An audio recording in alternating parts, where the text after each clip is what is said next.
여러분 안녕하십니까, 판장입니다. 지난 5일 CJ의 이미경 부회장은 LA에서 양자경의 신작 미국 영화 Everything, Everywhere, All at Once가 잘되기를 바라는 마음에서 만찬을 주최했으며, 이 자리에는 오스카 시상식 참석을 위해 출국한 배우 윤여정 씨 및 강동원, 임시완이 함께 참석해 훈훈한 모습을 보여줬습니다. 양자경이 할리우드에 진출한 지 20년 만에 단독으로 주연을 맡은 이 영화는 미나리의 제작사로 국내에 더 알려진 A24가 제작하고 스위스 아미맨의 감독이 만든 영화로 주인공 에블린 왕이 혼란스러운 멀티버스 세계로 빠져들어 모험을 통해 세상을 구하는 영웅이 된다는 스토리인데, 3월 25일 개봉을 시작한 이래로 현재 북미 지역의 비평가들과 관객들에게 폭발적인 반응을 얻고 있습니다. 그런데 비록 미국 영화지만 양자경이 단독으로 주연을 맡은 영화가 현지에서 폭발적인 지지를 받고 있자 중국 언론들은 마치 자국의 영화가 전 세계적으로 호평을 받고 있는 양 몹시 흥분해 있는 상태입니다. 중국 현지에서는 정식으로 개봉하지 않았지만 중국이 자랑하는 어둠의 루트를 통해 이미 영화를 시청한 탓에 중국 영화 전문 채널 떠우반에서 8.8의 높은 평가를 받고 있으며, 언론들도 양자경을 앞세워 슬며시 중국이 만든 영화인 듯한 냄새를 풍기고 있습니다. 중국 평점 8.8, 양자경 단독 주연의 영화가 현재 할리우드를 휩쓸고 있다. 60세의 할리우드 최고 배우가 된 양자경, 중국 여인의 레전드 모습을 보여주며 세계의 모범이 되고 있다. 이렇게 흥분을 주체하지 못한 중국 언론들은 여기서 만족하지 못하고 결국 탕웨이를 소환하고 맙니다.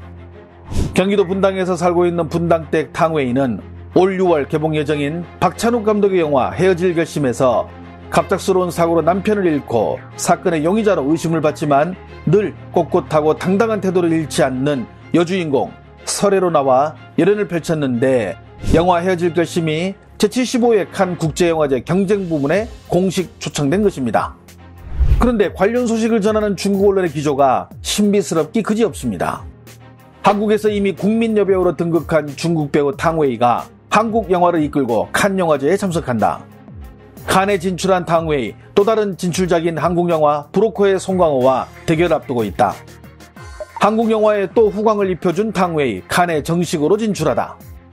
자국의 여배우인 탕웨이 덕분에 한국 영화가 칸에 진출했다는 뉘앙스로 탕웨이를 다시 중국으로 소환했지만, 정작 탕웨이 자신은 다시는 중국에서 영화를 찍을 계획이 없어 보입니다. 왕이 뉴스는 한국으로 시집간 항주 낭자 탕웨이는 지금 생활에 만족하며 다시는 영화 새끼의 경험을 하고 싶지 않다고 말한 인터뷰를 전했습니다. 2007년 개봉한 이안 감독의 영화 새끼는 탕웨이를 일약 스타로 만들어준 영화입니다. 그런데 왜 탕웨이는 다시는 그런 영화를 찍고 싶지 않다고 말했을까요?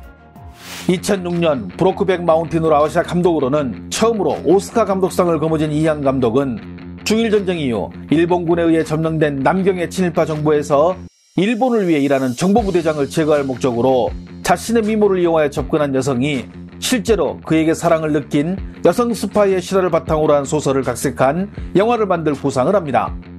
당시 이안 감독은 정보부대장의 양조위를 캐스팅하는 등 나머지 모든 캐스팅을 순조롭게 마쳤지만 지나친 노출신 때문에 여성 스파이 역할을 연기할 여배우를 찾는데 애를 먹었습니다.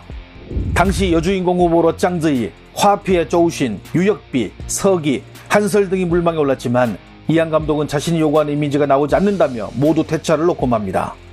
굳이 여기서 TMI를 말하자면, 얼마 전 구준엽 씨의 부인이 된 대만의 유명 배우 서희원은 이안 감독의 오디션을 통과, 새끼의 출연을 앞뒀지만 자신이 상상했던 것보다 훨씬 심한 노출 수위에 결국 마지막에 스스로 포기하고 맙니다.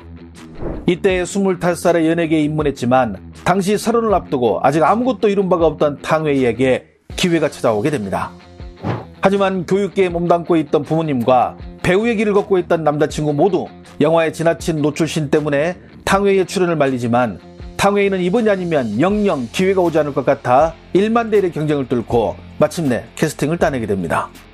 탕웨이는 과거 한 토크쇼에 나와 당시 이안 감독을 처음 만났을 때에 대해 다음과 같이 회상했습니다. 这个李安导演的这部电影的时候，你踌躇很久吗？很犹豫吗？还是你一时间就拿定主意要演的？这非常有挑战性。应该说是我第一次见李安的时候，我们什么都不知道，我们的试戏剧本都是假的。然后第一次见他的时候，就是等于第二次面试，那个时候其实什么都没有，也不知道，但是我就是在跟李安的聊天过程中，然后在导演的眼睛里看到那些东西，就是让我看到一种，他可以看透我所有的人生，看透我所有的思想。我能感觉到在他这里，我觉得我能获得很多的知识或者能量。那一瞬间我就心里就想，要是能和他工作就好。 이안 감독은 영화에서 나오는 3번의 배드신에 대해서 이야기 전개상 꼭 필요한 부분이며 주인공들의 심리 묘사와 감정 변화를 표현하기 위해 반드시 넣어야 하는 부분이라 가장 공을 들였다고 언론을 통해 말한 바가 있습니다. 하지만 이 장면들 때문에 양조위는 촬영 내내 우는 탕웨이를 달래가며 촬영에 임했고, 양조위 또한 새끼가 영화 인생에서 가장 힘들었다고 토로할 만큼 배우들에게 새끼의 배드신은 스트레스 그 자체였습니다. 결국 새끼는 작품성을 인정받아 모두 8개의 상을 휩쓸며 큰 성공을 거두었고, 국내외적으로 탕웨이의 이름을 알리는 계기가 됐지만, 영화의 스토리가 친일 정부와 변절자를 미화했다는 정치적 논란에 휩싸이면서 2008년 영화는 상영금지 처분을 받게 됩니다.